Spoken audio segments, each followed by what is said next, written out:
warahmatullahi wabarakatuh.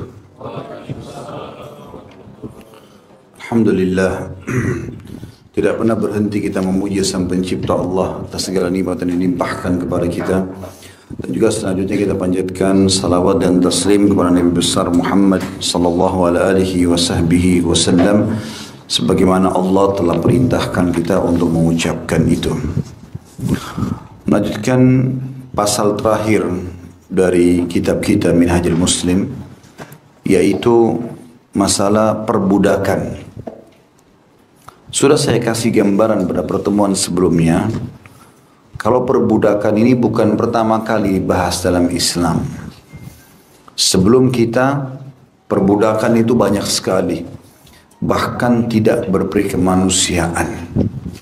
Budak itu bisa dipukul semaunya, bisa dibunuh semaunya, bisa disuruh pekerjakan atau dipekerjakan semaunya, dan segala macam pelanggaran-pelanggaran yang semestinya tidak layak. Dan sebab perbudakan juga sudah kita jelaskan, umumnya karena peperangan. Jadi kalau ada kelompok A atau negara A atau suku A mengalahkan suku B atau negara B, maka yang kalah biasanya dijadikan budak. Itu sudah turun-temurun manusia dari dulu masalah itu. Mungkin setelah perang dunia terakhir itu baru ada kesepakatan dunia untuk dihapusnya perbudakan.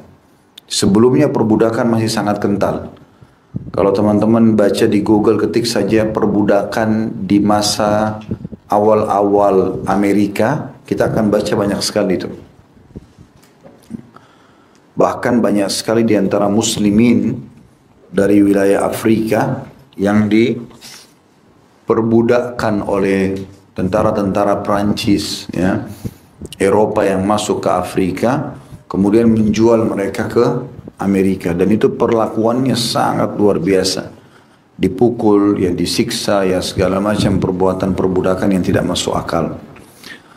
Tetapi kita bahas, Islam datang membuat bab khusus dalam masalah ini. Bagaimana mengatur perbudakan. Kalau sampai terjadi zaman kita sekarang, umumnya sudah tidak ada di dunia ini. Tapi kalau sampai terjadi pun, maka ada hukum syar'i yang menjelaskan masalah itu. Sekarang kita masuk insya Allah pada siang ini, beberapa pasal insya Allah mungkin kita selesaikan buku ini, kita coba ya. Poin D-nya pergaulan terhadap rakik atau budak. Perlakuan bangsa-bangsa dunia terhadap budak tidak jauh berbeda dengan perlakuan yang ditunjukkan umat Islam, di mana dalam tradisi bangsa-bangsa selain Islam, seorang budak tidak lebih dari alat yang dapat dipergunakan untuk mengerjakan seluruh pekerjaan dan untuk mencapai segala tujuan. Mereka membiarkan budak mereka dalam keadaan lapar, disiksa, dibebani dengan berbagai pekerjaan yang di luar batas kemampuannya, disetrika, dibakar, dan organ tubuhnya dipotong hanya karena ia melakukan kesalahan yang sepele. Bangsa-bangsa tersebut menamakan budak dengan sebutan alat yang mempunyai ruh dan kenikmatan hidup. Adapun perbudakan dalam Islam beda tentunya. Jadi ini perlakuannya beda antara yang ditunjukkan Islam dengan orang-orang non-Muslim. Kalau Islam, maka Islam memperlakukannya dengan perlakuan yang sesuai dengan kehormatan dan kemuliaan manusia. Islam mengharamkan pemukulan, pembunuhan, penghinaan, dan pelecehan terhadap budak. Kemudian Islam memerintahkan kepada kaum muslimin agar berbuat baik kepada budak. Adapun nas-nas yang berkenaan dengan hal tersebut adalah sebagai berikut. Yang pertama firman Allah Subhanahu wa taala yang memerintahkan kita berbuat baik pada budak-budak, ya. Tak boleh sembarangan dipukul, disiksa segala macam. Surah Nisa ayat 36 berbunyi, A'udzubillahi minasyaitonir rajim, wa bil walidaini ihsanan wa bidzil qurba wal yatama wal masakin wal jari dzil qurba wal jaril junubi was sahibi bil jambi wa ibnis sabili wa ma malakat aymanukum. Dan berbuat baiklah kalian kepada kedua ibu bapa. Ini sudah kita tahu, bakti sama orang tua. Karib kerabat juga sudah kita tahu. Seluruh orang yang punya kerabat sama kita punya hak syar'i. Harus kita silaturahim, jenguk dia kalau sakit, bantu kalau susah. Anak-anak yatim. Anak-anak yang yatim artinya yang meninggal ayahnya sebelum dia balik. Nah, kalau sudah balik dikatakan lagi anak yatim. Kemudian orang-orang miskin, punya pendapatan tapi pas-pasan. Tetangga yang dekat dan tetangga yang jauh. Dekat rumah atau jauh dari rumah. Teman sejawat, sahabat-sahabat Ibnu Sabil, orang terputus jalan, lalu Allah tutup ayat Nisa 36 ini dengan para hamba sahaya. Jadi mereka dimasukkan dalam satu ayat dengan bakti sama orang tua. Karena pentingnya kita harus berbuat baik sama mereka. Satu ayat dengan haknya para kerabat, haknya orang miskin dan seterusnya. Dan ini berarti Islam betul-betul mendudukan kedudukan yang sangat tinggi bagi para budak itu.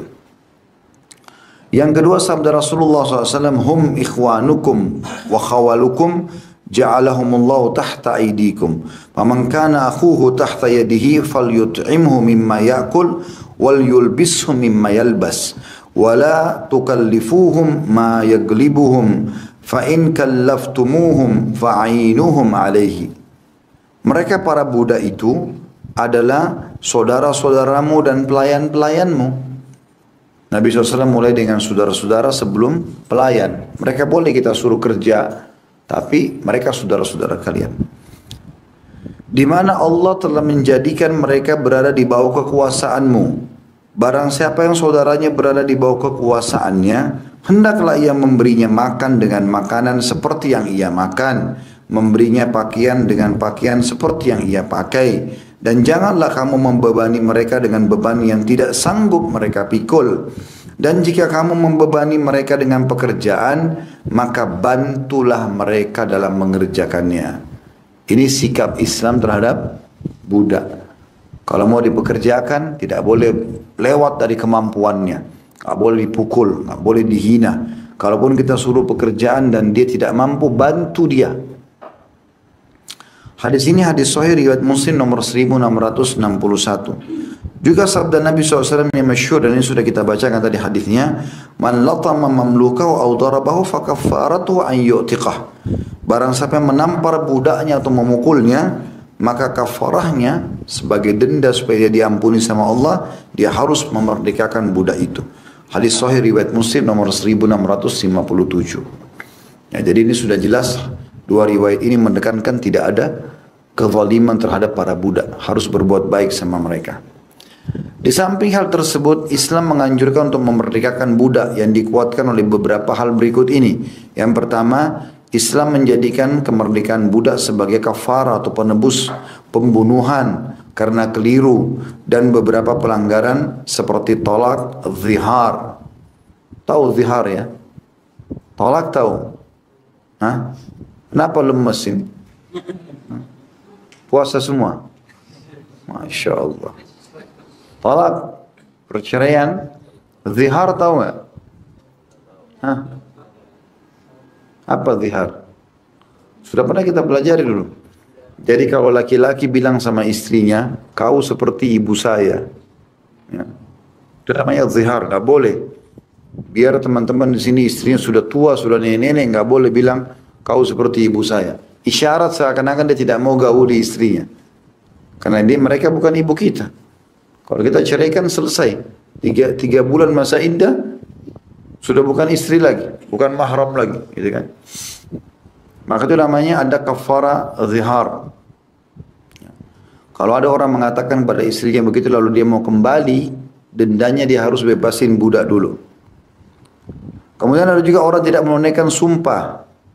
Misal dia bilang demi Allah begini dan begitu, ternyata dia salah, ya?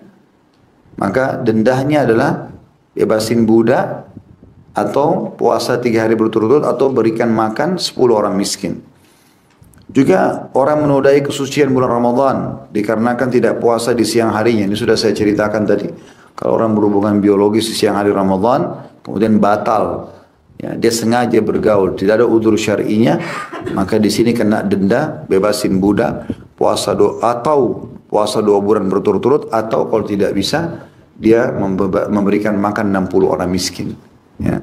Makanya bujang-bujang ini nggak boleh nikah di akhir Sya'ban. Besok Ramadan, sekarang nikah. Gimana? Batal lah puasanya nanti. Akhirnya banyak dendanya di Ramadan. Yang kedua, poin B, perintah Islam kepada pemilik budak agar mengadakan perjanjian pembebasan pemerdekaan dengan budak-budak yang menghendaki pembebasan dirinya serta perintah Islam kepada pemilik budak agar membantu pembebasan budaknya dengan cara memberinya sebagian harta. Allah SWT berfirman di dalam surah An-Nur ayat 33, A'udzu billahi minasyaitonir rajim walladzina yabtaguna alkitaba mimma malakat aymanukum fakatibuhum in alimtum fihim khaira wa atuhum mimma lillahi alladzi atakum. Dan budak-budak yang kamu miliki yang menginginkan perjanjian, hendaklah kamu buat perjanjian dengan mereka. Jika kamu mengetahui ada kebaikan pada mereka, maka berikanlah kepada mereka sebagian dari harta Allah yang dikaruniakannya kepadamu. Ini saya sudah jelaskan ini ya. Kasus mukatab namanya. Jadi kalau ada orang terikat jadi budak dengan tuannya, maka dia boleh negosiasi sama tuannya. Dia mengatakan saya mau bebas. Bagaimana caranya? Tuannya bilang kau bayar 10 juta. Maka dia bilang baiklah saya mau bayar tapi saya nggak ada duit 10 juta cash. Boleh nggak saya cicil setiap bulan 1 juta? Maka tuannya bilang boleh, ya sudah. Berarti dia terus cicil 10 bulan dia bebas. Nah di sini sebagai bentuk ketaatan kepada Allah, si majikan nggak boleh nolak. Harus dia kasih kesempatan budaknya bebas. Dan kalau dia tidak mampu, berikan uang justru. Disuruh berikan uang. Ini firman Allah dalam surah An-Nur. Berarti memang perbudakan dalam Islam itu pun dianjurkan untuk dalam perbudakan dalam Islam bisa selain kafara juga mereka menjadi ya mukatab atau bisa menyicil dirinya supaya bebas. Yang ketiga atau C, Islam menetapkan bagian khusus dari zakat untuk membantu pembebasan budak. Sebagaimana Allah berfirman dalam surah At-Taubah ayat 60. A'udzu billahi minasyaitonir rajim. Innamas shadaqatu lil fuqara'i wal masakin wal 'amilina 'alaiha wal mu'allafati qulubuhum wa fir riqabi wal gharimin wa fi sabilillahi wa ibnis sabil fariidatan minallahi wallahu 'alimun hakim. Sesungguhnya zakat-zakat itu bagi Anda yang punya zakat bisa dialokasikan kepada orang-orang fakir. Siapa itu fakir yang tidak tahu punya pendapatan, tidak tahu mau makan apa hari ini apalagi besok. Itu namanya fakir. Orang-orang miskin, miskin punya pendapatan tapi kurang. Jadi fakir sama miskin beda ya. Fakir itu lebih susah. Fakir nggak tahu mau makan apa, nasib-nasiban, dapat makan yang makan enggak ya kelaparan. Kalau miskin masih punya pendapatan, termasuk orang yang punya kerja. Bahkan orang di zaman sekarang kita, orang gaji 500 ribu 1 juta bisa dikatakan miskin. Kalau misalnya dia punya tanggungan lebih besar, misalnya dia ada istri, ada anak 3, kebutuhannya 3 juta 1 bulan. Sekarang gajinya cuma 1 juta. Dia orang miskin, berhak punya zakat, menerima zakat.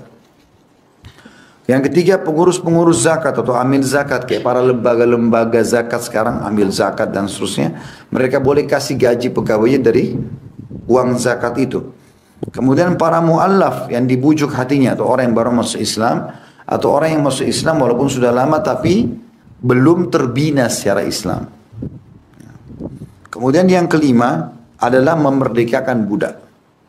Jadi kita bisa keluarin zakat kita masuk ke pasar budak kalau ada, beli semua. Misalnya kita punya 10 juta, ada budak dijual 1 juta 1 orang, kita bebasin 10. Nih 10 saya bebasin. Maka kita bayar untuk beli atau bebasin budak. Dan yang keenam orang yang berhutang. Ya, ini bisa kita lunasi hutangnya. Dan juga yang ketujuh untuk jalan Allah. Dan yang kedelapan untuk orang-orang yang sedang dalam perjalanan. Atau ibnu sabil, terputus jalan.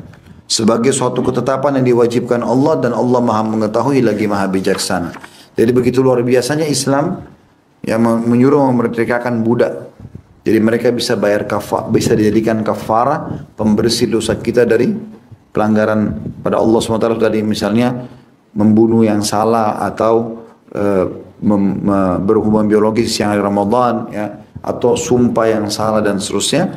Kemudian yang kedua, kita bisa bantu mereka untuk bebas dengan cara menyicil atau mukatab. Yang ketiga tadi, kita bisa mengalokasikan zakat kita. Salah satunya dari 8 golongan itu adalah bebasin budak. Yang keempat atau poin D-nya, keberadaan seorang budak harus dimerdekakan jika sebagiannya telah dimerdekakan.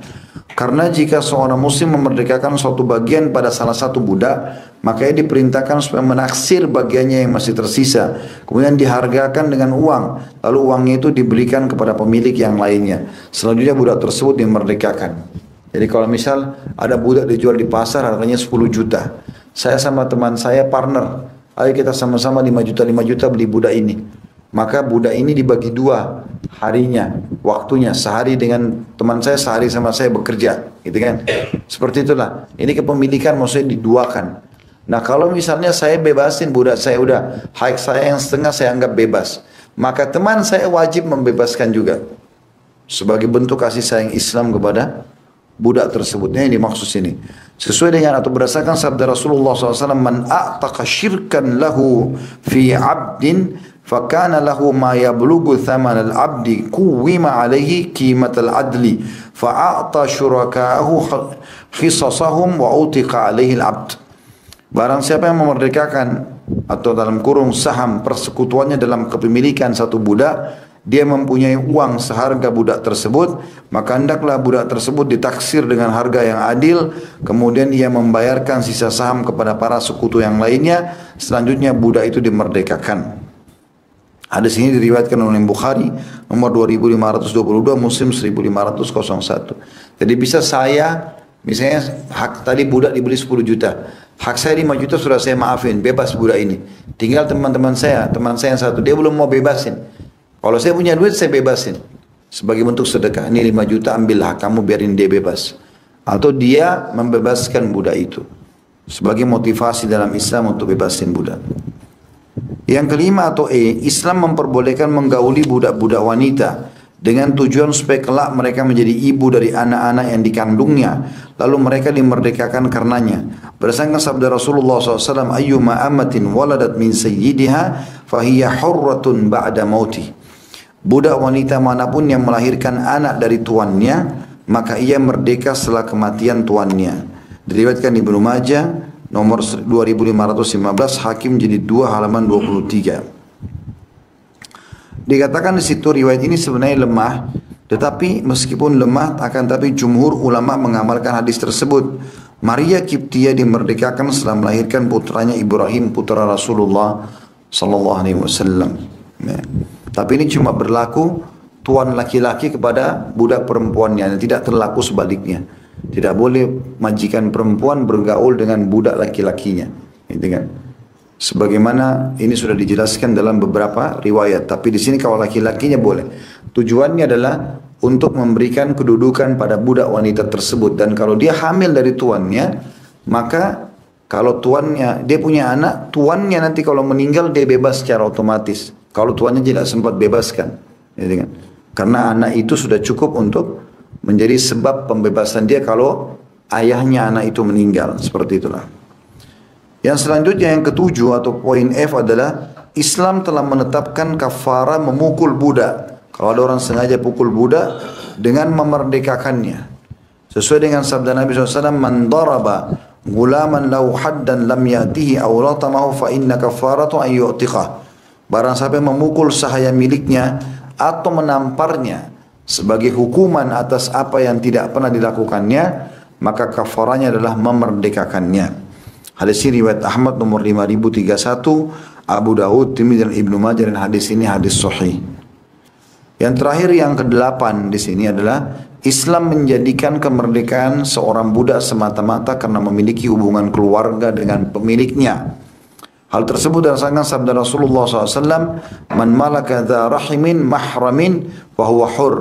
Budak yang memiliki hubungan keluarga lagi mahram dengan pemiliknya, maka ia akan menjadi merdeka. Hadis ini riwayat Muslim, Abu Daud, dan ini riwayat Abu Daud nomor 3949. Jadi kalau misalnya antum lihat ada satu kerabat antum, dia ini la qadarullah, kalau terjadi pun misalnya kan, ini kita bicara kasus kalau terjadi, kemudian antum beli dia, maka dengan kita beli dia bebas secara otomatis, karena dia punya hak kekerabatan dengan kita, ya. Apalagi punya rahim seperti orang tua kita, saudara. Kan zaman dulu begitu, orang kalau perang dikalahkan, maka adiknya, anaknya, istrinya, orang tuanya dirampas oleh musuh.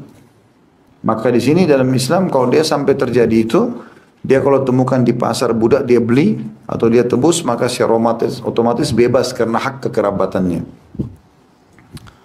Catatan di sini, jika orang bertanya kenapa Islam tidak mewajibkan kemerdekaan budak sebagai satu kewajiban yang tidak boleh ditinggalkan, jawaban kami adalah Islam datang pada saat perbudakan telah merajalela di masyarakat. Jadi kalau ada yang bilang, kenapa Islam tidak hapus saja perbudakan? Kenapa harus ada budak lagi? Kenapa harus dijadikan sebagai kafara? Kenapa tadi penyempurnaan pembebasan dosa-dosa kalau kita langgar kayak berhubungan dengan Ramadan? Kenapa harus ada lagi mukatab tadi, orang yang menyicil dirinya? Ya, kenapa ini, kenapa itu, sampai banyak sekali poin-poin tadi kan?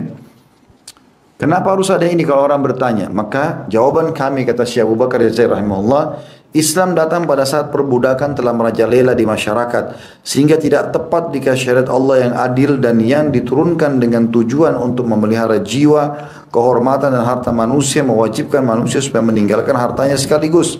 Seperti halnya tidak akan membawa kemaslahatan yang banyak memberikan kemerdekaan pada para budak pada saat itu yang terdiri dari kaum wanita dan anak-anak, bahkan bagi seorang laki-laki dewasa sekalipun yang tidak mampu menjaga dirinya atau memelihara kelangsungan hidupnya karena tidak mampu bekerja dan tidak tahu cara-caranya, sehingga membiarkan seorang budak untuk tetap berada di bawah perlindungan pemiliknya yang muslim, yang memberinya makan dari makanan yang biasa dimakannya, memberinya pakaian dari pakaian yang biasa dipakainya, dan tidak membebaninya dengan pekerjaan yang tidak mampu dikerjakannya. Niscaya lebih baik beribu-ribu kali daripada mengusirnya dari sebuah rumah yang telah berbuat baik kepadanya dan mengasihinya, lalu ia dicampakkan ke tempat yang sangat rawan dan mencebloskannya ke lubang nasib yang lebih buruk. Ya, jadi ini maksudnya kenapa kalau ada yang bertanya Islam tidak menghapus saja perbudakan, maka ini jawaban Syekh Abu Bakar Al-Jazair rahimahullah. Materi kedua tentang hukum-hukum perbudakan. Poin A-nya itq. Pengertian itq adalah memerdekakan budak yang dimiliki dan membebaskan seorang budak dari perbudakan. Sementara hukum itq, bebasin budak, adalah hukumnya sunnah, bukan kewajiban. Tapi antum dapat pahala yang besar. Sesuai dengan firman Allah SWT dalam surah Al-Balad ayat 13, A'udzu billahi minasyaitonir rajim, fakku raqabah. Bebaskanlah, yaitu membebaskan budak dari perbudakan. Kemudian Nabi SAW juga bersabda, man a'taqa raqabatan mu'minatan a'taqa Allah bi kulli irbin minha irban minhu minan nar hatta innahu la yu'tiqul yad bil yad wal rijla bil rijli wal farja bil farj. Barang siapa yang memerdekakan budak mukmin, saya orang itu muslim, dia bebasin. Lalu dia mengatakan, kau bebas karena Allah. Barang siapa yang membebaskan budak mukmin, maka Allah memerdekakan setiap anggota tubuhnya dengan anggota tubuh budak tersebut, hingga Allah memerdekakan tangan dengan tangan, kaki dengan kaki, dan kemaluan dengan kemaluan. Hadis ini riwayat Bukhari nomor 6715 dan Muslim 1509. Hikmah daripada itq, diantara hikmah itq adalah pembebasan manusia. Jadi hukum pembebasan dalam Islam, Islam suruh bebasin budak. Hikmahnya apa? Pembebasan manusia yang terpelihara dari mudarat keperbudakan atau perbudakan, sehingga ia dapat memiliki dirinya sendiri dan mendapatkan manfaatnya, menyempurnakan hukum-hukumnya dan memungkinkannya bertindak atas nama dirinya sendiri dan memperoleh manfaatnya sesuai dengan kehendak dan pilihannya. Jadi sudah ma'ruf ini, artinya orang yang budak kita bebasin supaya dia bebas seperti kita, jadi manusia bebas. Itu hikmahnya. Kemudian selanjutnya beberapa ketentuan hukum berhubungan dengan itq ini. Ada beberapa ketentuan hukum tentang itq sebagai berikut. Poin A, itq atau bebasin budak harus dilakukan dengan bahasa yang jelas, seperti tanda kutip kamu merdeka, atau tanda kutip kamu adalah budak yang merdeka, atau tanda kutip aku telah memerdekakanmu. Itq atau pembebasan budak bisa juga dilakukan dengan bahasa sindiran, tetapi harus disertai dengan niat memerdekakannya, seperti aku telah membiarkan jalanmu, atau aku tidak memiliki kekuasaan lagi atas dirimu. Jadi semua ini sama. Ini mirip waktu kita jelaskan di bab cerai ya.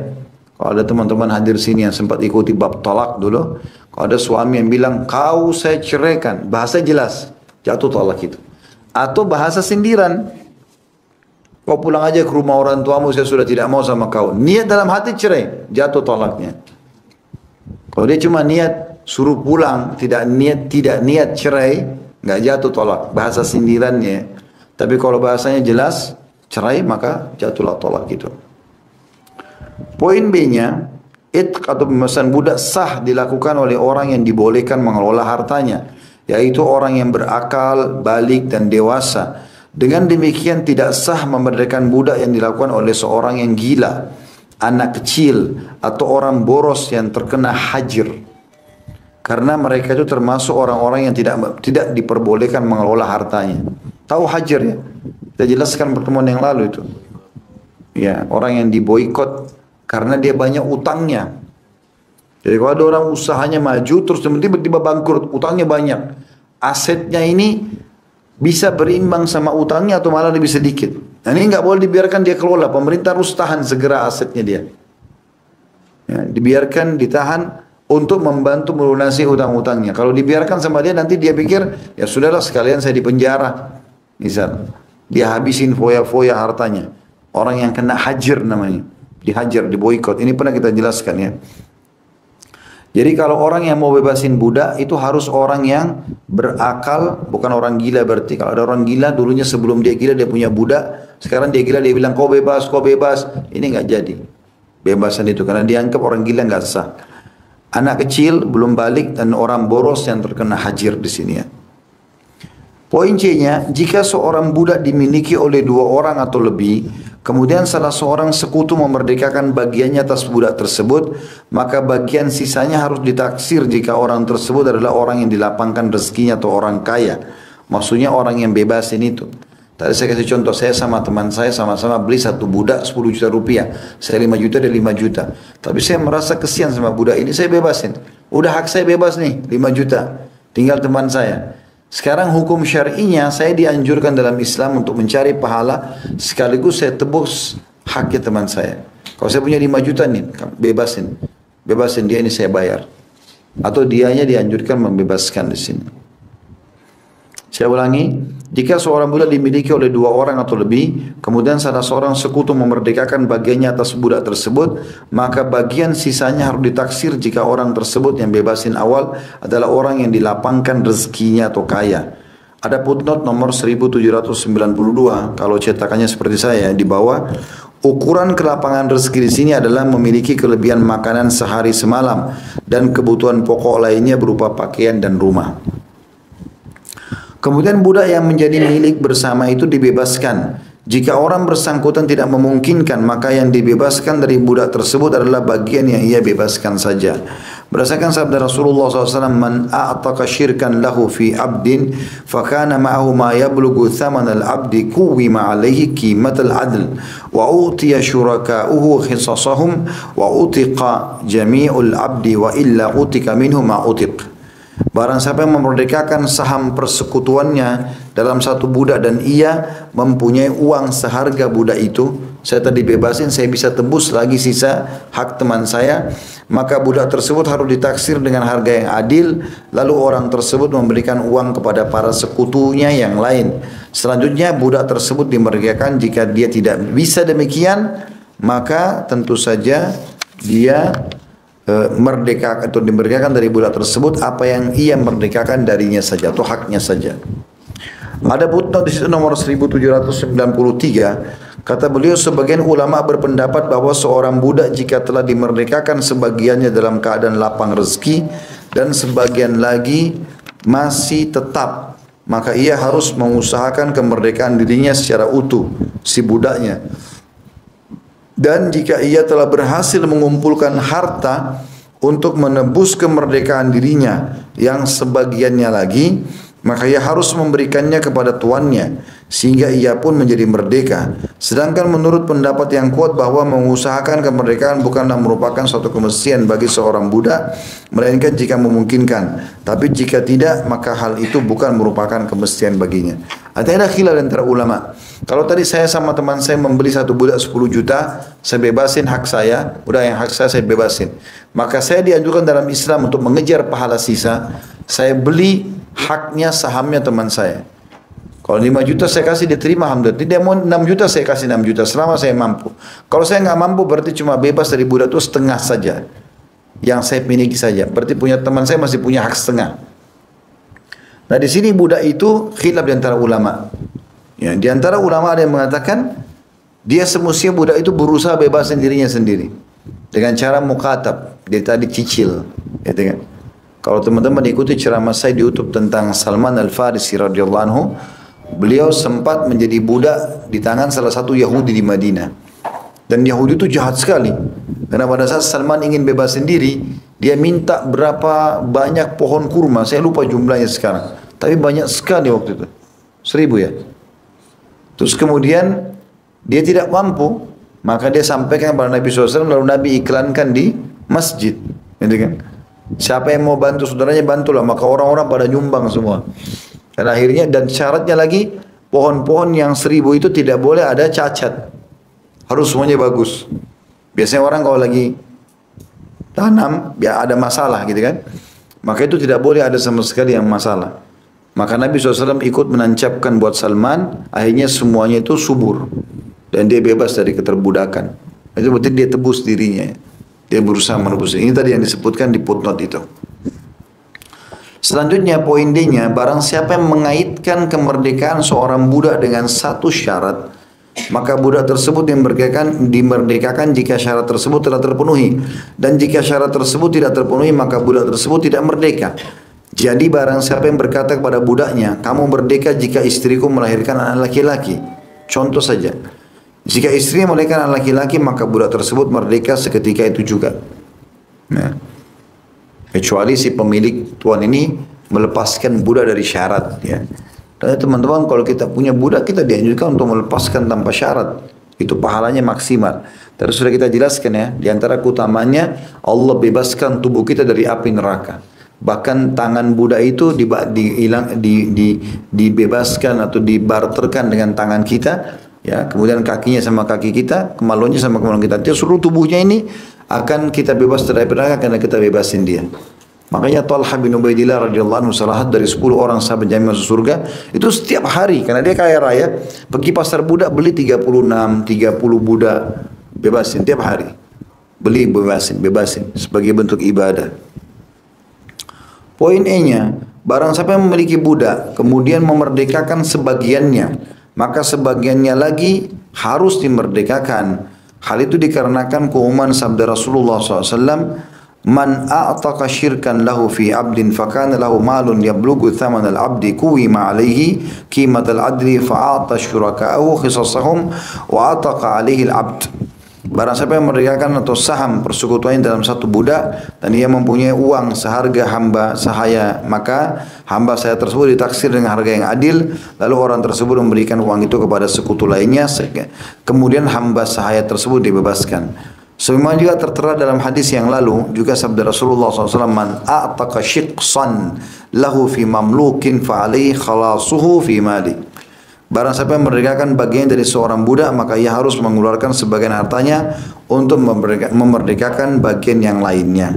Hadis ini diriwayatkan oleh Bukhari nomor 2504 dan juga Muslim 1503. Ya, hadis sebelumnya juga sama diriwayatkan oleh Imam Bukhari Muslim.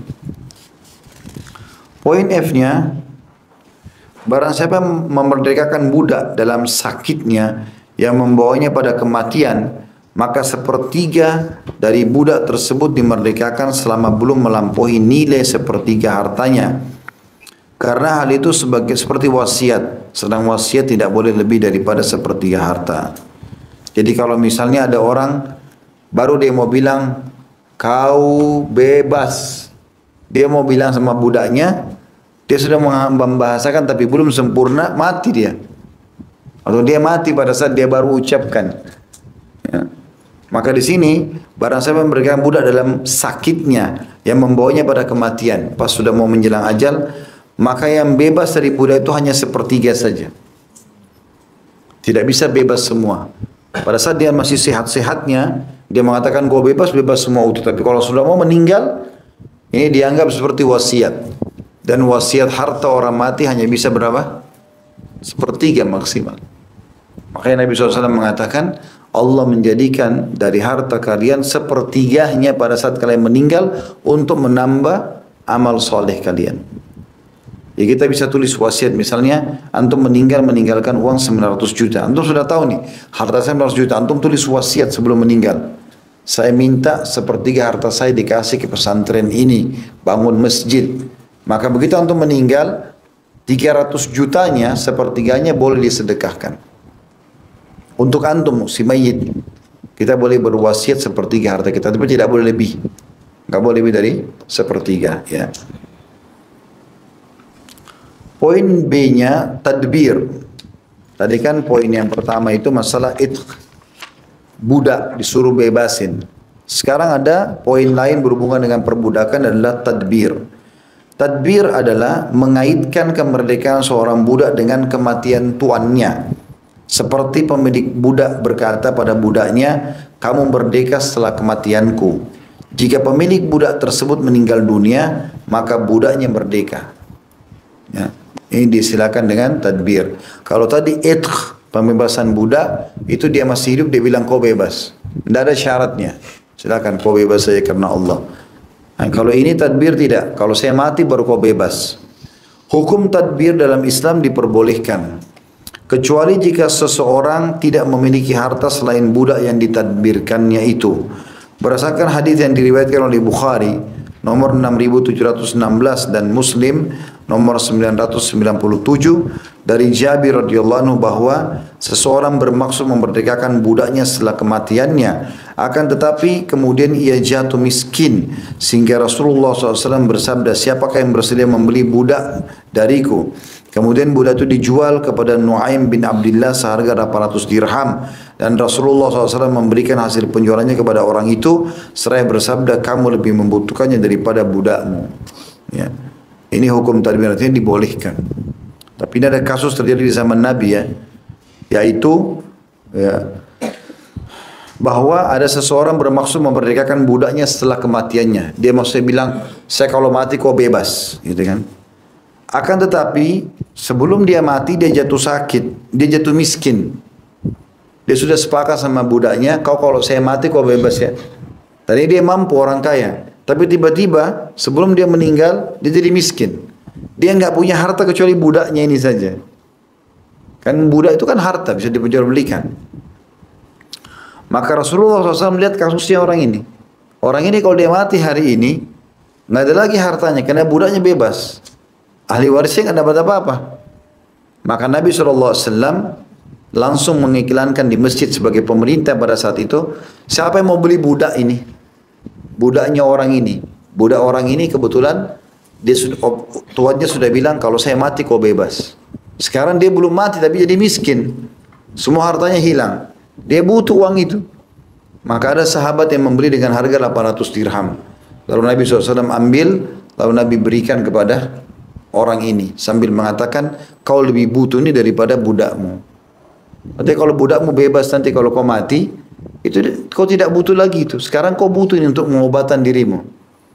Maka berarti di sini hukumnya boleh pihak pemerintah mengambil alih hukum tadbir kalau dilihat pemiliknya susah.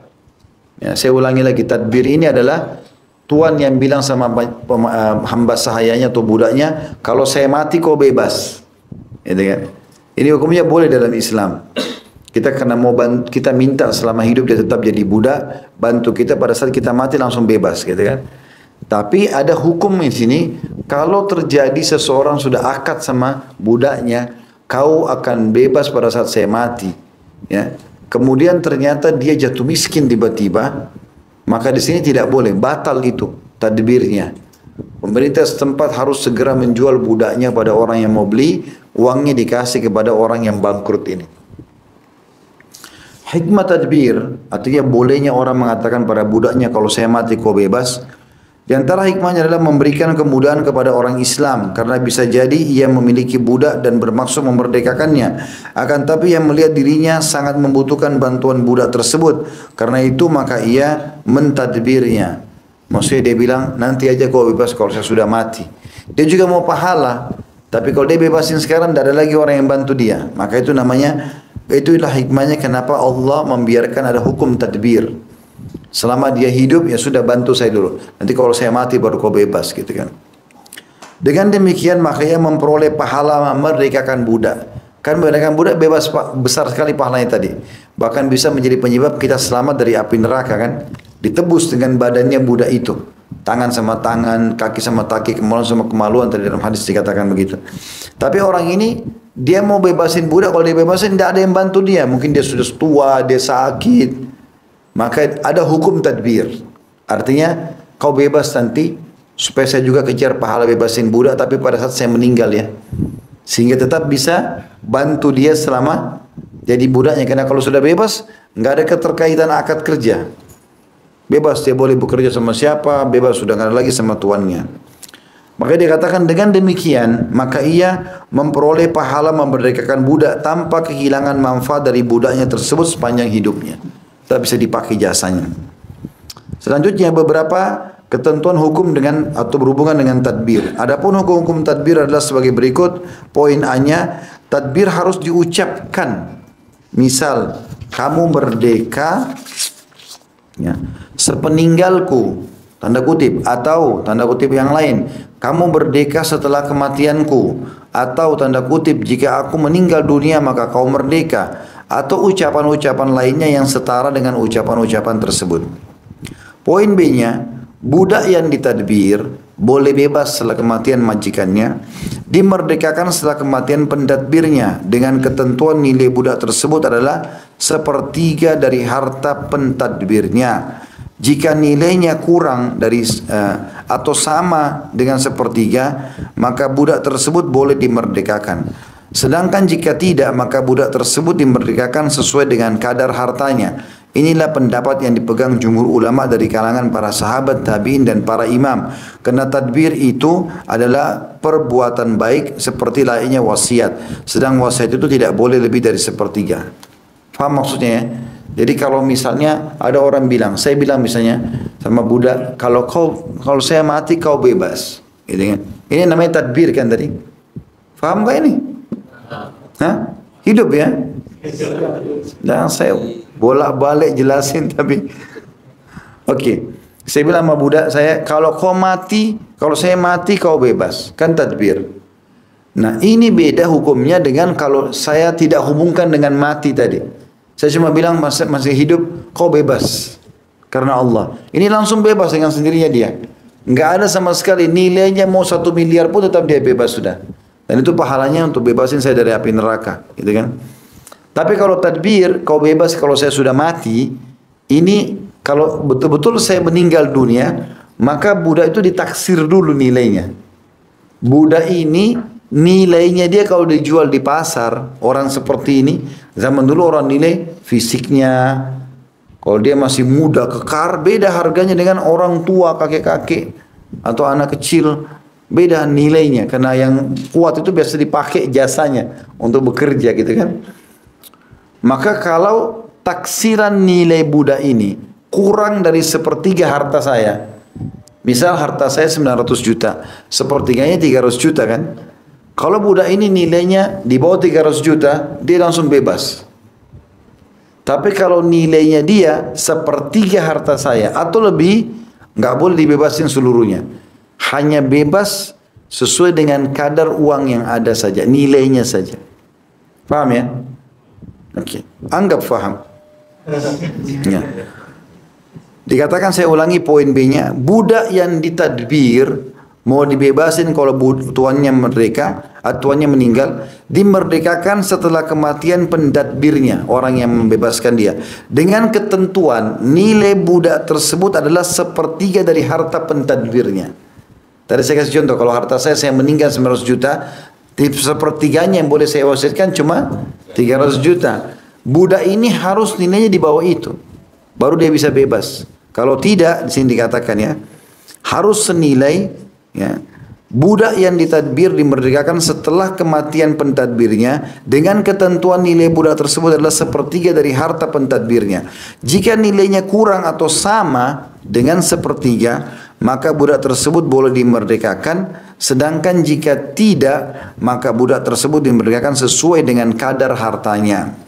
Inilah pendapat yang dipegangi oleh jumhur ulama.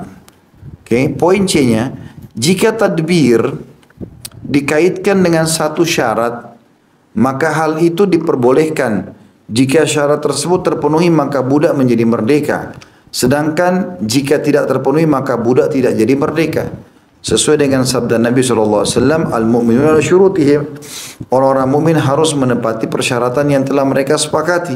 Hadis sahih riwayat Tirmidzi nomor 1352. Jika pemilik budak misal berkata, jika aku meninggal dunia karena penyakit ini, kau merdeka. Tadi kan tadbir umum, kalau saya mati kau merdeka, kan gitu.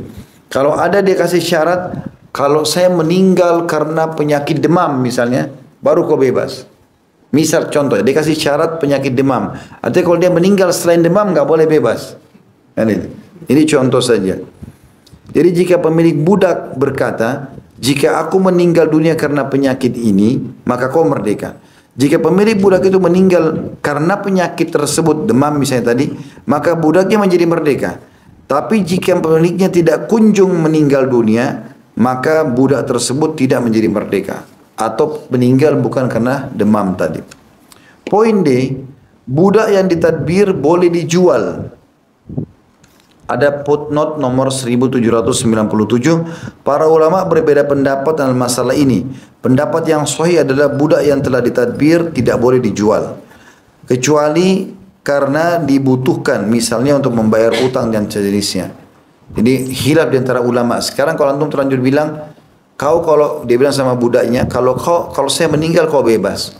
Apakah budak ini setelah perkataan ini yang jelas masih bisa dijual atau tidak? Ini khilaf di antara ulama. Kan budak boleh antum jual, nilainya boleh diambil, gitu kan? Pendapat yang kuat mengatakan tadbir tidak boleh lagi dijual. Ya sudah, kita resiko. Kenapa ucapin awal? Berarti tidak boleh lagi dijilat kembali. Ya sudah, kita meninggal, dia bebas, gitu loh. Tapi ada pendapat yang mengatakan boleh dijual, tapi dengan syarat memang penjualannya karena dibutuhkan. Misal kita terlilit utang, tiba-tiba sakit, kayak tadi kasus sahabat, ada yang sakit parah, dia tidak punya harta untuk mengobati dirinya, sementara dia sudah mentadbir budaknya, maka Nabi SAW jualkan budaknya lalu dikasih uangnya. Poin D-nya, budak yang ditadbir boleh dijual untuk membayar utang atau pemiliknya jatuh miskin. Karena Rasulullah SAW menjual budak seseorang yang telah ditadbirnya saat beliau melihat bahwa orang tersebut sangat membutuhkan uang hasil penjualan budaknya tersebut. Ya. Hadis sampai sini riwayat Bukhari nomor 2504 dan Muslim 1503. Aisyah pun radhiyallahu anha pernah menjual budak wanita yang telah ditadbirnya karena budak wanita tersebut menyihirnya. Hadis ini diriwayatkan oleh Imam Syafi'i dalam kitab beliau dan juga Al-Hakim dalam kitabnya Al-Mustadrak jilid 4 halaman 244. Ya. Jadi pernah Aisyah radhiyallahu anha ummul mukminin, lihat ada satu wanita, dianggap wanita ini baik, kata Aisyah kalau saya mati kau bebas, gitu kan? Tiba-tiba ketahuan wanita ini menyihir Aisyah, bawa makanan disihir. Aisyah tahu, maka dibatalkan tadbirnya.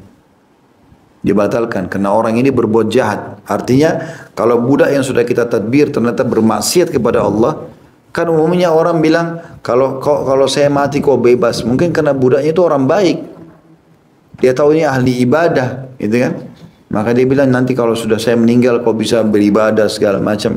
Tapi kalau dia jadi ahli maksiat, jadi pemabuk, jadi pezina, jangan dibebasin, jangan ditadbir. Bahkan dianjurkan oleh para ulama kalau seseorang muslim membeli budak yang fasik, dia tidak tahu, dia cuma lihat di pasar, oh ini budaknya badannya kuat nih bisa dibeli untuk pakai jasanya, ternyata pencuri, maling atau apa saja, atau pezina atau pemabuk, langsung ya, jangan dibebasin, dijual di pasar budak. Lebih baik uangnya dipakai beli budak yang baik, lalu bebasin budak yang baik itu. Karena takutnya kalau kita bebasin dari keterbudakan malah jadi penjahat dia. Karena kadang-kadang juga memang ada penjahat ya. Jadi kayak misalnya ada kelompok A melawan kelompok B. Kelompok B ini perampok-perampok. Lalu menanglah kelompok A. Nah perampok-perampok ini jadi budak ini. Kan gitu. Mereka dijual di pasar biasanya. Nah ini penjahat-penjahat. Ini berbahaya kalau masuk rumah. Mungkin dibeli oleh tuannya, dia ganggu istrinya, tuannya. Atau apalah. Ya, macam-macam dia lakukan ini. maka ini semestinya dibatalkan tadbirnya. Kalau dia bilang tadbir, dia bilang kalau saya meninggal kau bebas, ini dibatalkan. Poin E-nya, jika budak wanita yang sedang hamil ditadbir, maka anaknya seperti dirinya, yaitu dimerdekakan setelah kematian pemiliknya. Karena Umar bin Khattab radhiyallahu anhu dan Jabir bin Abdullah radhiyallahu anhuma berkata, tanda kutip, kedudukan anak dari budak yang ditadbir adalah seperti budak yang ditadbir tersebut atau ibunya. Disebutkan oleh yang mengarang kitab Al-Mughni, ya, Ibnu Qudamah rahimahullah. Jadi kan kalau misalnya tadi kita sudah sebutkan, kalau ada laki-laki menggauli budak wanitanya lalu hamil, maka anaknya itu spontanitas menjadi bebas, tapi ibunya tetap budak. Sampai si majikan mati, baru istri budaknya itu menjadi bebas karena anaknya tadi. Tetapi ini khusus untuk budak yang tidak ditadbir. Tapi kalau ada budak yang dikatakan budak perempuan, dikata majikannya bilang kalau saya mati kau bebas. Kemudian dalam kondisi hamil, maka anaknya lahir, misalnya anaknya lahir 1 bulan kemudian, kan syaratnya si perempuan ini bebas kalau tuannya mati. Hukum syar'inya, kalau tidak ada tadbir, misal dia gauli budak wanita yang lalu hamil, punya anak, secara otomatis anak itu begitu lahir langsung jadi tuan. Tidak ikut status ibunya, ikut status ayahnya. Ibunya nanti bebas dengan 2 jalan. Ini si ayah ini mengatakan pada budak perempuannya kau bebas, atau begitu dia meninggal si pemilik ini, maka otomatis jadi bebas si perempuan karena anaknya dia orang bebas, seperti itulah. Tapi khusus budak yang ditadbir, tadbir ini maksudnya tadi kau bebas kalau saya mati. Wanita misalnya dia gauli budak wanita hamil, kemudian dia sudah tadbir perempuan itu, kalau saya mati kau bebas, gitu kan? Kemudian dia hamil, nah anaknya statusnya mirip sama ibunya. Biar dia lahir, dia nggak boleh jadi bebas, bukan langsung bebas seperti ayahnya, kan dia sudah terlanjur ditadbir. Tunggu si tuan mati, baru ibu sama anak bebas bersama-sama. Itu yang dimaksud dengan poin E. Jika budak wanita yang sedang hamil ditadbir, budak wanita yang digaul itu lalu dia bilang kalau kau, ya, saya meninggal kau bebas, maka anaknya seperti dirinya, yaitu dimerdekakan setelah kematian pemiliknya. Tidak spontanitas langsung jadi merdeka, gitu. Karena Umar bin Khattab dan Jabir bin Abdullah radhiyallahu anhu majma'in berkata kedudukan anak dari budak yang ditadbir adalah seperti budak yang ditadbir tersebut atau ibunya. Poin F-nya, pemilik budak dibolehkan menggauli budak wanita yang telah ditadbirnya karena budak wanita tersebut adalah miliknya, sesuai dengan firman Allah SWT, illa ala azwajim aw ma malakat aimanuhum, Al-Mu'minun ayat 6. Mereka tidak boleh meletakkan kemauan mereka kecuali pada istri-istri mereka atau budak yang mereka miliki. Juga jumhur sahabat membolehkan pemilik budak menggauli budak wanita yang telah ditadbirnya. Jadi budak wanita boleh digauli, ditadbir atau tidak ditadbir. Poin G-nya, jika budak yang telah ditadbir, tadi dikatakan kau bebas kalau saya meninggal, membunuh pemiliknya, maka tadbirnya menjadi batal. Dan budak tersebut tidak jadi dimerdekakan. Hal itu sebagai hukuman atas pembunuhan yang telah dilakukannya dan agar para budak yang telah ditadbir tidak mempercepat kematian para pemiliknya. Karena biasanya orang kalau bilang, kalau saya mati kau bebas. Budaknya ini kan tahu syarat dia bebas apa? Mati majikannya. Maka dia bunuh biasa majikannya. Nah kalau ketahuan dia bunuh majikannya, berarti batal tadbirnya. Poin C sekarang. Kita sudah jelaskan itq, pembebasan budak, kita sudah jelaskan tadbir, bagaimana budak itu dihubungkan kebebasannya setelah meninggal majikannya. Sekarang kita masuk ke mukatab. Sudah kita kasih gambaran ya, budak yang mencicil kemerdekaan dirinya. Mukatab adalah budak yang dimerdekakan oleh pemiliknya karena ia memberikan sejumlah uang kepada pemiliknya dengan cara mencicilnya dalam jumlah tertentu, di mana pemiliknya membuat catatan pembayarannya, dan jika budak tersebut telah melunasi cicilan kemerdekaan dirinya pada waktunya, maka ia menjadi orang yang merdeka. Saya sudah bilang tadi, kalau misalnya ada budak, dia bilang saya mau bebas tuan. Tuannya bilang kau bebas tapi bayar 10 juta. Terus dia bilang saya nggak bisa bayar 10 juta, saya nggak ada duit, saya cicil ya 1 juta 1 bulan. 10 bulan saya bebas, namanya mukatab tadi saya bilang. Hukum mukatab sendiri disunnahkan. Dan dia orang berusaha bebaskan dia dari keterbudakan. Sebagaimana Allah jelaskan dalam surah An-Nur ayat 33. A'udzu billahi minasyaitonir rajim. Walladzina yabtaguna al-kitaba mimma malakat aymanukum fakatibuhum in alimtum fihim khaira wa atuhum mimma lillahi alladzi atakum. Dan budak-budak yang kamu miliki yang menginginkan perjanjian, hendaklah kamu buat perjanjian dengan mereka jika kamu mengetahui ada kebaikan pada mereka, dan berikanlah kepada mereka sebagian dari harta Allah yang dikaruniakannya kepadamu. Artinya kalau mereka mau cicil dirinya, kasihlah. Tentu yang lebih afdal kita kembali kepada hukum awal tadi ya, kita bebasin langsung. Kau bebas karena Allah. Itu ingat, berarti pembebasan diri kita dari api neraka. Juga berdasarkan sabda Rasulullah SAW, Man a'ana ghariman au ghazian au mukataban fi kitabati adhallahu Allahu yawma la dhilla illa dhillu. Barang siapa yang membantu orang yang berhutang. Jadi kalau ada orang utang sama antum, antum tagih nggak bisa. Antum bilang, nggak apa-apa deh, jatuh tempo bulan depan. Atau antum maafkan, ya. Atau membantu mujahid. Atau budak yang mukatab, sengaja cicil dirinya untuk supaya bebas. Niscaya Allah akan memberikan atau menaunginya pada hari di mana tidak ada naungan kecuali naungannya. Maksudnya di hari kiamat nanti. Riwayat Ahmad nomor 15.556 dan Hakim jadi 2 halaman 99 dengan sanad yang sahih. Faham masalah ini teman-teman?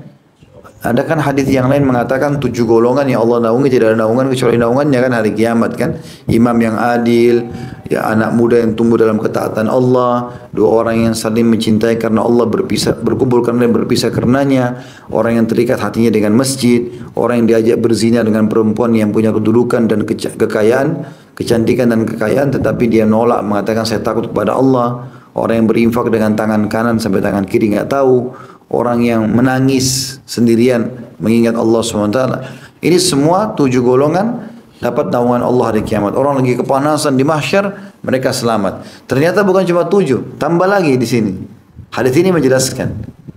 Yang pertama tambahannya berarti golongan yang ke-8 sebenarnya yang dapat naungan orang yang sengaja. Dalam hadis lain dikatakan siapa yang sengaja memberikan tenggang waktu utang, ya, atau memaafkannya, dia akan dapat naungan Allah di hari kiamat, tidak ada naungan kecuali naungannya. Jadi kalau misalnya antum utangkan orang nih 1 juta rupiah atau 10 juta rupiah dia utang, Januari, akhir Januari dia bayar. Selama Januari itu antum seperti bersedekah sejumlah uang itu setiap hari. Misalnya kita sedekah, kita pinjamnya 10 juta nih selama sebulan Januari. Nah setiap hari kita seperti mensedekahkan 10 juta. Kalau Januari 30 hari misalnya, biasa kan sampai 31 ya.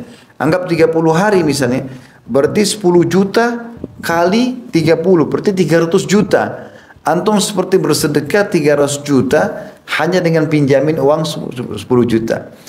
Kalau lewat waktunya, dalam hadisnya dikatakan, kalau dia memberikan tenggang waktu, maka tenggang waktu yang kedua misalnya di bulan Februari, kita tagih di akhir Februari dia nggak bisa bayar. Kita bilang sama dia, kalau nggak bisa bayar, oke, saya kasih sebulan lagi. Maka di bulan Februari itu seperti kita bersedekah double setiap hari. Jadi 20 juta setiap hari. Kalau kali 3 kan Februari cuma 28 hari ya. Tapi hari Hijriah tidak ada 28. Kita anggap misalnya Muharram sama Safar. Maka di bulan Safar pun dia dapat juga sedekah tapi sudah 600 juta. Berarti 900 juta dia bersedekah dalam 2 bulan hanya investasi 10 juta. Ini kalau utangkan orang. Kata Nabi SAW, siapa yang meminjamkan uang kepada orang lain, lalu maka dia akan mendapatkan pahala selama belum jatuh tempo senilai uang itu setiap harinya. Kalau jatuh tempo dan dia berikan tenggang waktu, maka di bulan yang kedua atau tenggang waktu yang kedua, dia seperti bersedekah setiap hari double daripada apa yang dia pinjamkan. Ini. Kalau dia memaafkannya, lebih besar lagi pahalanya. Karena seakan-akan setiap hari selama orang yang dibebaskan itu hidup, maka kita panen pahalanya setiap hari. Misalnya dia utang 15 tahun umurnya, 10 juta. Kita bebasin, dia hidup sampai 75 tahun. Berarti seakan-akan antum 60 tahun itu bersedekah setiap hari 10 juta. Itu kan besar sekali.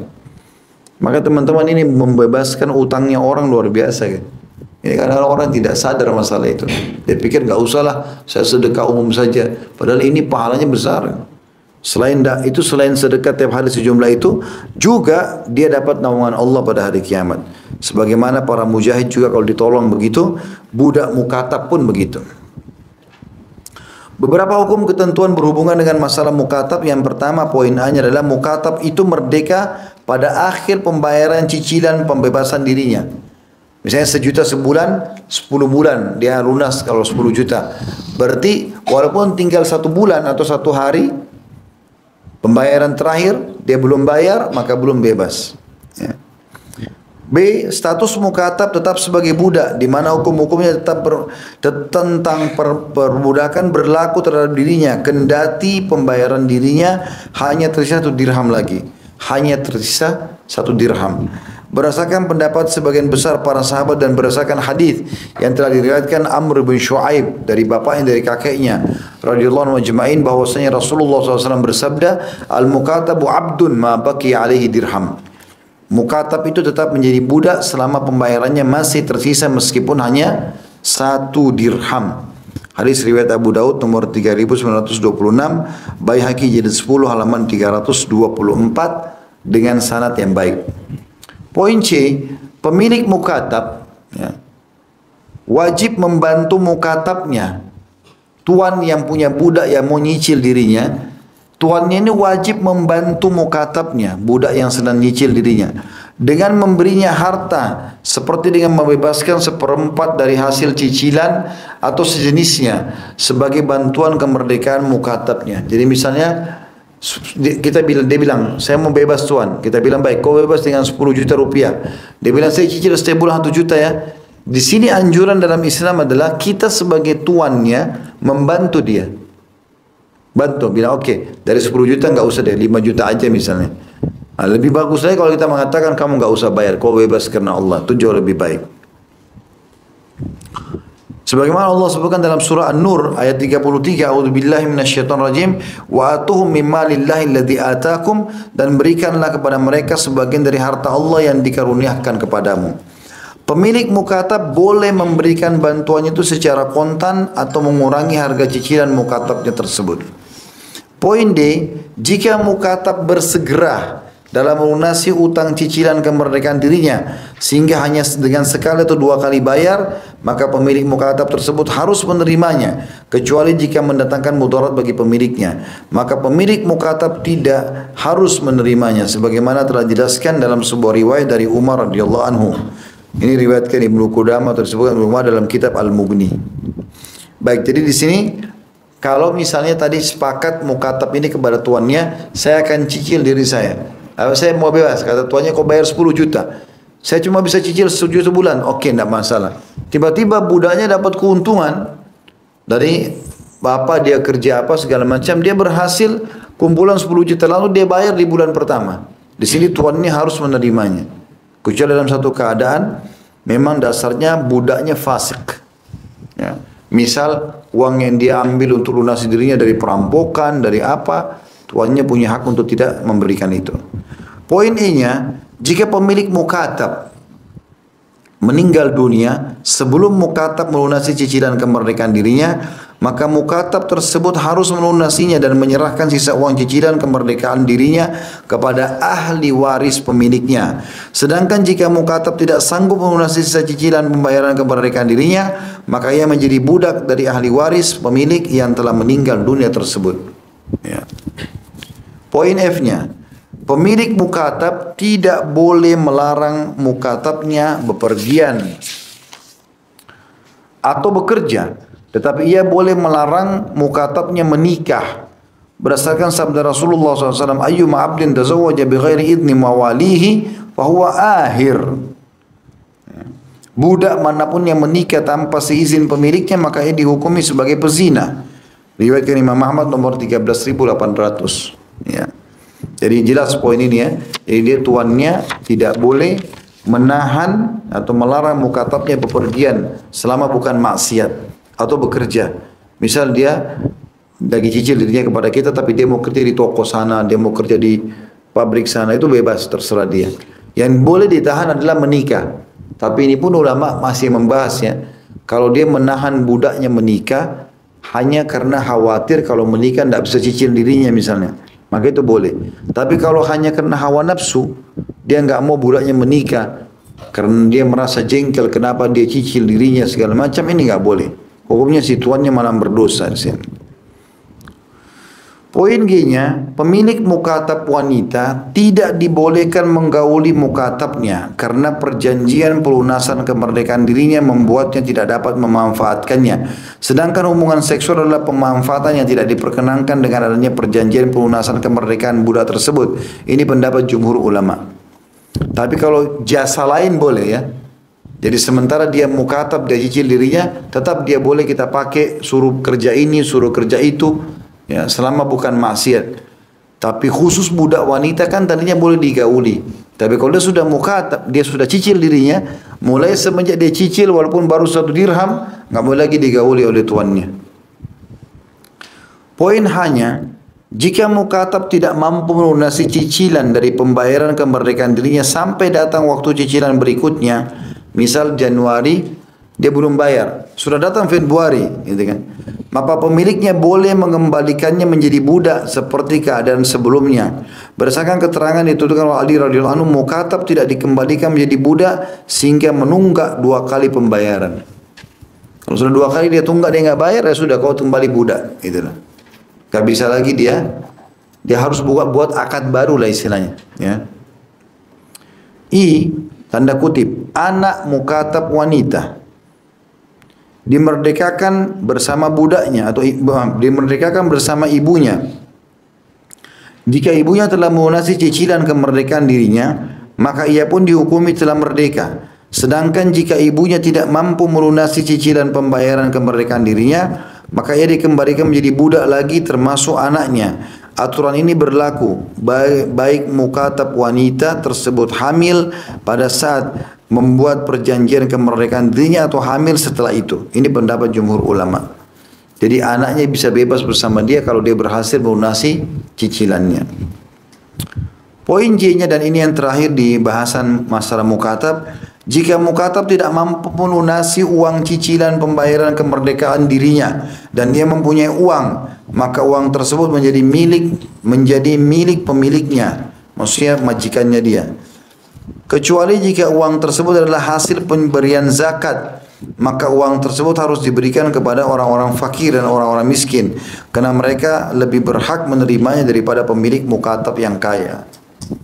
Ya, jadi kalau ada budak yang bekerja, dia dan hartanya milik tuannya. Jadi kalau anda punya seorang budak, dia bekerja di satu kebun, gajinya 1 juta. Dia dan uang itu milik antum, milik tuannya. Ya, tapi di sini kan Islam dilarang membuat kezaliman, gitu kan? Tuannya boleh mengambil uang tersebut, tapi tetap makan, tempat tinggal, pakaian ditanggung oleh tuannya. Gitu. Makanya Abu Bakar radhiyallahu anhu seringkali beliau memakan dari hasil keringat budaknya. Ada budaknya Abu Bakar itu soleh, dekat sama Abu Bakar. Abu Bakar memang belum bebasin dia, tapi Abu Bakar lakukan setiap hari kalau dia bekerja dibebasin. Kerja di mana? Sebagai bentuk penghormatan buat dia, sering kalau dia pulang dia bawa makanan dan dia makan berdua sama Abu Bakar. Jadi kan seperti itulah. Jadi Abu Bakar menikmati juga hasil daripada kerjanya itu. Yang terakhir teman-teman sini adalah masalah ummul walad ya. Ada belum terakhir ya. Ada walad terakhir. Poin D-nya ummul walad.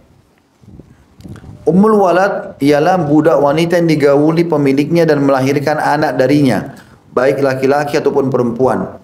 Tadi sudah kita jelaskan boleh menggauli budak wanita. Kalau dia hamil punya anak diistilahkan dengan ummul walad, ibunya anak.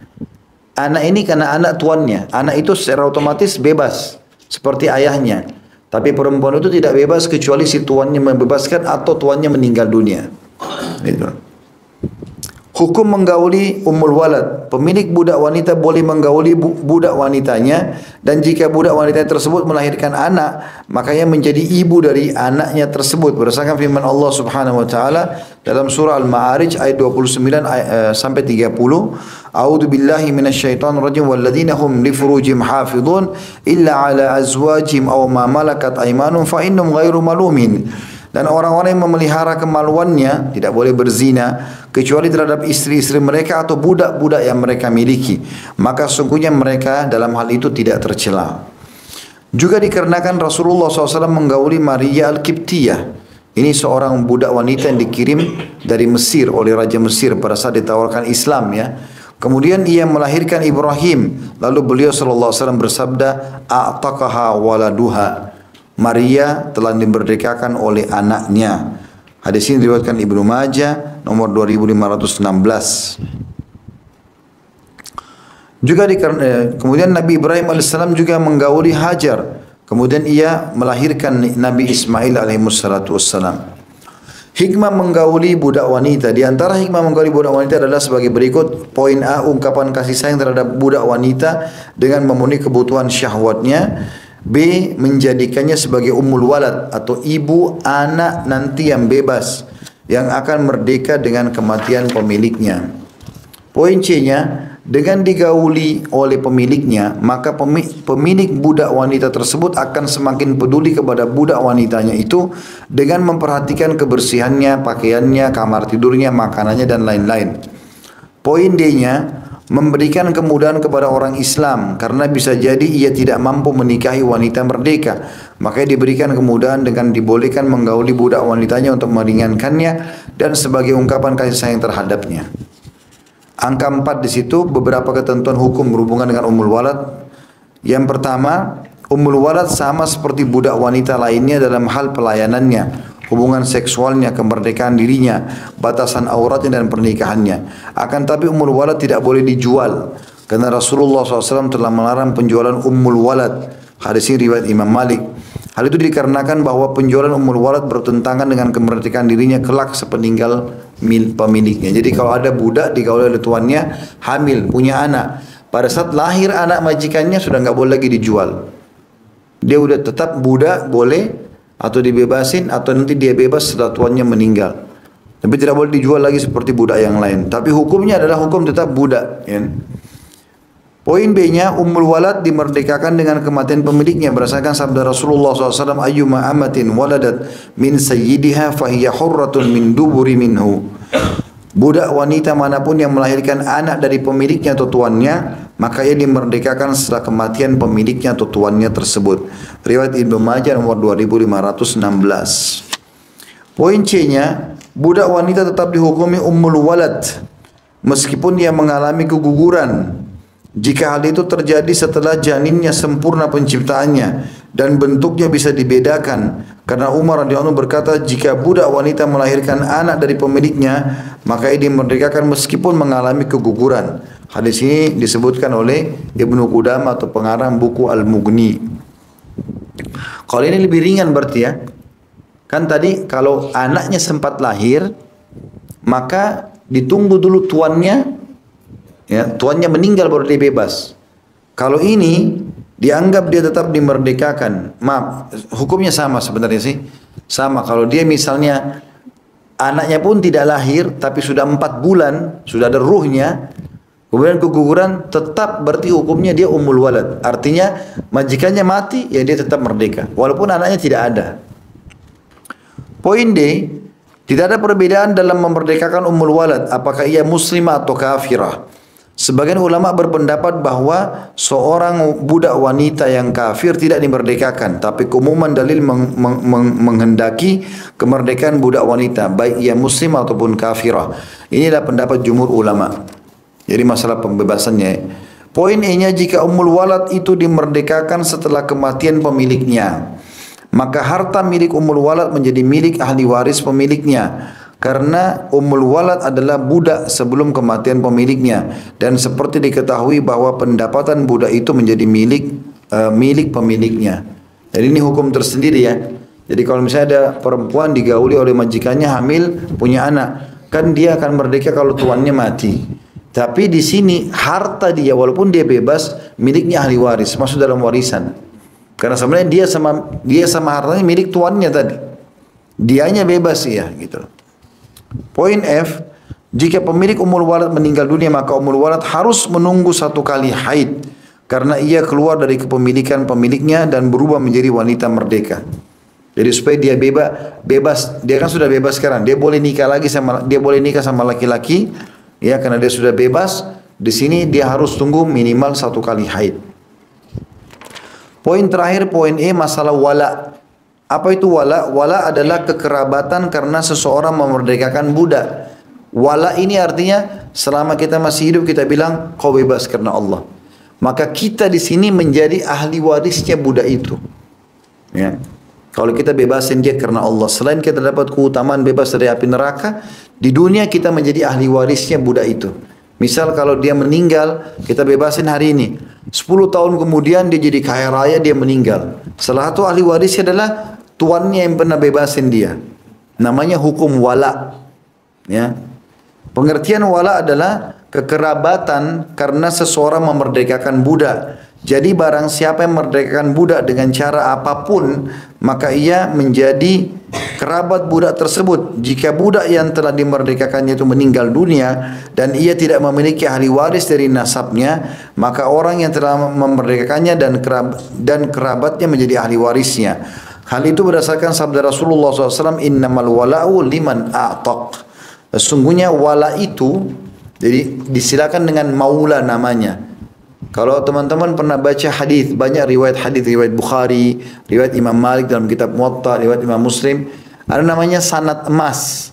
Sanad emas itu Imam Malik, imam mazhab gurunya Imam Syafi'i, kalau dia meriwayatkan dari Nafi' ini seorang tabi'in, lalu dari Ibnu Umar, sahabat Nabi, dari Nabi SAW, ini namanya sanad emas. Dianggap sanad yang paling bisa diterima. Nafi' ini adalah mantan budaknya Abdullah bin Umar. Makanya dibilang di dalam riwayat itu Malik an Nafi' maula Ibnu Umar an Ibnu Umar. Nah, makna maula ini tadi budak yang dibebasin gitu. Ya, seperti itulah. Sesungguhnya kata Nabi SAW, wala itu istilah nanti akan dapat warisan kalau budaknya meninggal setelah dibebasin adalah milik orang yang memerdekakan. Hadis riwayat Bukhari nomor 2561 dan Muslim 1504. Hukum wala sendiri disyariatkan berdasarkan firman Allah Subhanahu wa taala dalam surah Al-Ahzab ayat 5, A'udzu billahi minasyaitonir rajim, fa ikhwanukum fid dini wa mawalikum. Maka panggillah mereka sebagai saudara-saudaramu seagama dan maula-maulamu, orang-orang yang kau bebasin karena budak. Kemudian sabda Nabi SAW, al-wala'u liman a'taq. Wala itu ya nanti akan dapat warisan kalau budaknya meninggal adalah milik orang yang memerdekakan. Juga sabda Rasulullah SAW, al-wala'u luhmatun kaluhmatin nasabi la yuba'u wa la yuhab. Wala adalah hubungan kekerabatan seperti kekerabatan nasab yang tidak boleh dijual dan tidak boleh dihibahkan. Hadis ini riwayat Hakim jilid 4 halaman 379. Jadi nggak boleh kita bilang, saya kan sudah bebasin budak saya si A, saya punya maula nih, nanti saya punya hukum maula, dia kalau mati saya dapat warisannya. Gak bisa saya jual nih, saya jual sama kamu ya maula saya. Kau aja yang tunggu dia kalau mati gitu. Tidak boleh. Beberapa ketentuan hukum berhubungan dengan wala. Poin A-nya, wala adalah milik orang yang memerdekakan dengan cara apapun, baik dengan cara mukatab, tadbir atau cara lainnya. B. Wala tidak boleh dijual dan dihibahkan. Dengan demikian wala tidak pindah dari pemiliknya kepada orang lain dengan jual beli atau hibah. Karena wala itu seperti nasab, sedang nasab tidak boleh dijual dan atau dihibahkan apapun alasannya. Hal ini berdasarkan sabda Rasulullah SAW, wala adalah hubungan kekerabatan seperti kekerabatan nasab yang tidak boleh dijual dan tidak boleh dihibahkan. Poin C dan ini yang terakhir, tidak boleh mewarisi wala kecuali orang yang telah memerdekakan budak, baik laki-laki ataupun wanita, dan keluarga laki-laki dari orang yang memerdekakan budak sebagaimana tersebut telah dijelaskan secara rinci dalam pembahasan ilmu waris. Hanya Allah yang Maha mengetahui dan juga jalannya lebih terang serta lebih lurus. Beliau tutup bukunya sambil mengatakan, serta salawat dan salam semoga dilimpahkan kepada Nabi Muhammad SAW dan sahabatnya, Kata beliau, alhamdulillah saya telah dapat menyelesaikan tulisan ini dan saya berharap para pembaca memperbaiki kesalahan yang ada di dalamnya dan yang dibuat pena saya serta pemahaman yang keliru yang membawa kepada kebingungan. Saya mohon maaf yang sebesarnya karena bisa saja kuda itu tersandung, sedang kesempurnaan itu hanya milik Allah yang Maha Esa lagi Maha Perkasa. Tentu dengan ini alhamdulillah kajian buku kita kurang lebih 1195 lembar. Kita sudah selesaikan kecuali satu bab ya. Yang ada satu bab ini bab warisan. Yang belum kita bahas memang sama sekali karena bab warisan itu butuh pendalaman lebih khusus. Baik dari saya pribadi juga dari teman-teman. Karena saya sudah pernah mengajarkan itu. Begitu saya jelaskan dalam majelis, banyak sekali yang tidak faham gitu. Ya, lebih banyak orang yang tidak paham dari orang paham. Karena memang dia harus betul-betul ditekuni pelan-pelan satu persatu gitu ya poinnya. Maka saya menunda dan tidak membahas poin itu khusus dalam kitab ini. Tapi alhamdulillah selain daripada ini ada banyak sekali bab, kurang lebih 1000 lembar lah ya. Karena itu mungkin sekitar 90 atau 70 lembar masalah warisan yang tidak sempat dibahas di sini. Alhamdulillah ala kulli hal itu sudah kita selesaikan. Semoga Allah jadikan ini sebagai tambahan amal kita insyaAllah.